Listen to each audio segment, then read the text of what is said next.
कभी कभी इंसान अपनी जिंदगी बेहतर बनाने निकलता है, लेकिन किस्मत उसे ऐसी जगह पहुंचा देती है जहां से जिंदा लौटना भी एक चमत्कार बन जाता है।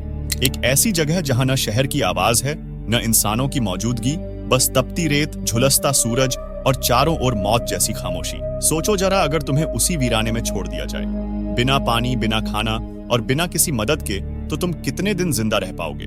शायद एक दिन, शायद 2 दिन, लेकिन अब सोचो कोई आदमी वहां 3.5 साल तक जिंदा रहा, वो भी बिना किसी उम्मीद के। यह कोई काल्पनिक कहानी नहीं, बल्कि एक सच्ची घटना है जिसने पूरे भारत को झकझोर कर रख दिया था। यह कहानी है एक आम भारतीय की, जो अपने परिवार का पेट पालने सऊदी अरब गया था, लेकिन वहां उसे ऐसी जगह पहुंचा दिया गया जहां जिंदगी का मतलब ही बदल गया। यह है नजीब मोहम्मद की सच्ची कहानी, उस आदमी की जिसने रेगिस्तान के बीच 3.5 साल तक जिंदगी और मौत दोनों को बहुत करीब से देखा है। तो चलिए शुरू करते हैं। नजीब मोहम्मद केरल के एक छोटे से कस्बे में रहते थे।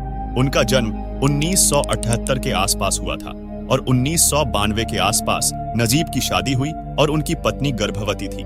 परिवार की बढ़ती जिम्मेदारियों और आर्थिक तंगी ने उन्हें मजबूर कर दिया कि वह बेहतर जीवन की तलाश करें। उसी समय उनके गांव में एक एजेंट आया जिसने बताया कि सऊदी अरब में मजदूरों की भारी मांग है और वहां काम करने वाले लोग को यहां से कई गुना अधिक पैसा कमा सकते हैं। यह सुनकर नजीब ने भी तय कर लिया कि वह सऊदी अरब जाएगा और वहां से पैसा कमाकर अपने परिवार की मदद करेगा। लेकिन किसने सोचा था कि ये कदम उसे जिंदगी की सबसे भयानक जंजीरों में जकड़ देगा। फिर 1992 में नजीब ने टिकट खरीदी और सऊदी अरब के लिए रवाना हुआ। एयरपोर्ट पर उन्होंने अपनी पत्नी और परिवार से विदा ली।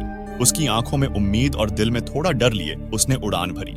शुरू में सब कुछ सामान्य लगा, लेकिन सऊदी अरब पहुंचने पर उन्हें एक अरब व्यक्ति ने एयरपोर्ट से उठाया और कहा कि वह उसे उसके काम की जगह ले जाएगा।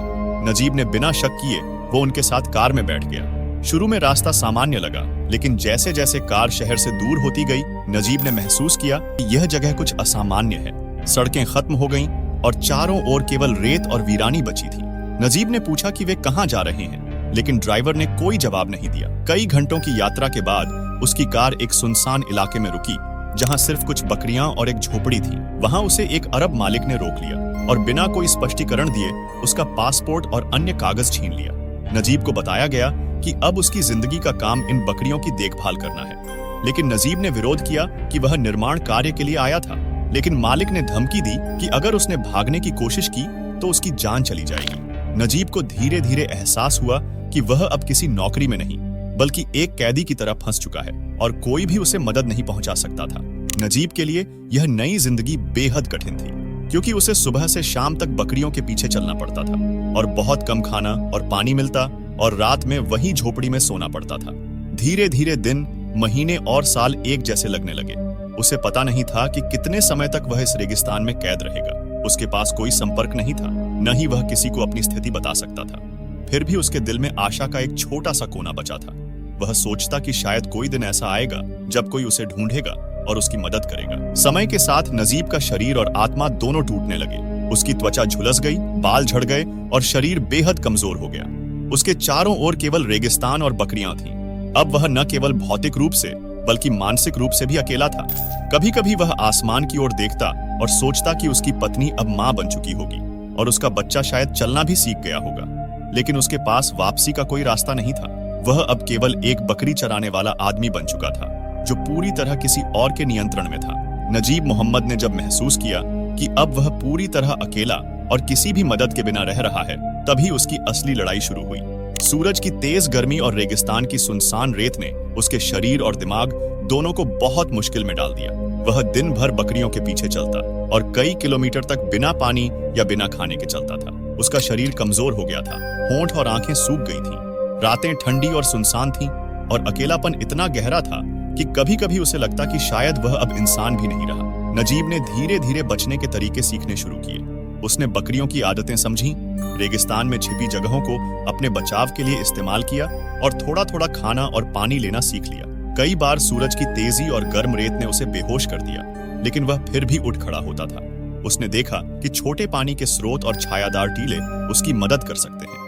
यही चीजें उसे जिंदा रहने की राह दिखाती रही। नजीब ने पास पड़ोस के मजदूरों से बातचीत की, लेकिन अधिकांश लोग अलग अलग जगह काम करते थे, इसलिए कोई स्थायी साथी नहीं मिला। अकेलापन बढ़ता गया, पर नजीब ने हार नहीं मानी। उसने बकरियों से बातें करना शुरू किया, और धीरे धीरे वे उसके जीवन का सहारा बन गई। हर दिन सूरज की तपिश, भूख और प्यास के बीच भी उसकी जिंदा रहने की इच्छा और उम्मीद जल रही थी। समय के साथ नजीब ने सोचा कि अगर वह आजाद होना चाहता है तो भागने की योजना बनानी होगी, लेकिन बिना पानी और दिशा के कोई भी प्रयास खतरनाक था। फिर भी उसने मन में ठान लिया कि वह हार नहीं मानेगा। यही समय था जब नजीब ने जाना कि जीवन केवल खाने पीने का नाम नहीं है, बल्कि मानसिक दृढ़ता और उम्मीद भी जरूरी है। सालों की कठिनाइयों ने उसे सीख दी कि इंसान तब तक जिंदा रहता है जब तक उसके भीतर आशा और हिम्मत बची रहती है। इस तरह नजीब ने रेगिस्तान की कठोर परिस्थितियों को अपने जीवन का हिस्सा बना लिया। उसने हर चुनौती के साथ जीना सीख लिया, क्योंकि उसके भीतर अब जिंदा रहने की जिद और अपनी आजादी की उम्मीद बनी रही। फिर नजीब ने रेगिस्तान में लंबे समय तक रहने के बाद समझ लिया कि अगर वह आजाद होना चाहता है तो इंतजार नहीं कर सकता। इसलिए उसको अब भागने के लिए एक साथी की जरूरत थी, और तभी उसे एक मजदूर मिला। फिर दोनों ने धीरे धीरे भागने की योजना बनाई। रात के अंधेरे में उन्होंने रेगिस्तान में कदम रखा। उनके पास न नक्शा था, न पर्याप्त पानी, न कोई मदद की उम्मीद। उसके पास थी तो सिर्फ उम्मीद और हिम्मत। पहले कुछ दिन बहुत मुश्किल रहे, क्योंकि सूरज की तेजी और भूख प्यास ने उन्हें कमजोर कर दिया। तीसरे दिन दुर्भाग्य से नजीब का साथी थक कर गिर पड़ा और फिर कभी उठ नहीं सका। नजीब ने उसे बचाने की कोशिश की, लेकिन वह मर चुका था। नजीब बहुत दुखी हुआ, लेकिन उसने खुद को संभाला। नजीब को अकेले चलते हुए कई दिन बीत चुके थे। नजीब का शरीर बहुत कमजोर हो गया, लेकिन तभी उसने दूर से ऊंटों की घंटियों की आवाज सुनी। उसने हिम्मत जुटाई और धीरे धीरे वहां पहुंचा। लोगों ने उसे पानी दिया और पास के पुलिस स्टेशन तक पहुंचाया। पुलिस शुरुआत में नजीब को पहचान नहीं पाई, क्योंकि उसके पास कोई पहचान पत्र नहीं था। नजीब ने अपनी पूरी कहानी बताई और भारतीय दूतावास तक यह खबर पहुंची। दूतावास ने उसकी पहचान की और उसे सुरक्षा और मदद दी। यही वह समय था जब नजीब ने महसूस किया कि अब वह सचमुच आजाद है। फिर 1995 में नजीब भारत लौटे। गांव में उनका स्वागत किया गया। फिर उनकी पत्नी ने पहले पहचानने में मुश्किल महसूस की, क्योंकि 3 साल की अनुपस्थिति ने उनका चेहरा और शरीर बदल दिया था। वह दुबले पतले हो गए थे, लेकिन उनकी आंखों में वही हिम्मत और उम्मीद थी जिसने उन्हें रेगिस्तान में जिंदा रखा। नजीब ने बाद में कहा कि यह अनुभव उसकी जिंदगी का सबसे कठिन लेकिन सबसे महत्वपूर्ण हिस्सा था। उसने सीखा कि इंसान तब तक जिंदा रहता है जब तक उसके भीतर आशा और जिंदा रहने की इच्छा मौजूद हो। उनकी कहानी लेखक बेन्यामिन की किताब आडू जीवितम में दर्ज हुई और बाद में इसके ऊपर एक फिल्म आई, द गोट लाइफ। आज नजीब अपने परिवार के साथ केरल में शांतिपूर्ण जीवन जी रहे हैं। उनकी कहानी यह सिखाती है कि चाहे परिस्थितियां कितनी भी कठिन हो, अगर इंसान में उम्मीद और हिम्मत हो तो वह जिंदा रह सकता है और अंत में आजाद भी हो सकता है। तो दोस्तों, आपका दिल से धन्यवाद, क्योंकि आपने यह वीडियो पूरा देखा। अगर आपको हमारा यह वीडियो पसंद आया हो तो इसे लाइक जरूर करें, अपने दोस्तों के साथ शेयर करें और हाँ, चैनल को सब्सक्राइब करना बिल्कुल न भूलें, क्योंकि यह आपके लिए फ्री है और हमें इससे बहुत मदद मिलती है। तो दोस्तों, फिर मिलेंगे एक और दिलचस्प वीडियो के साथ। तब तक के लिए बाय।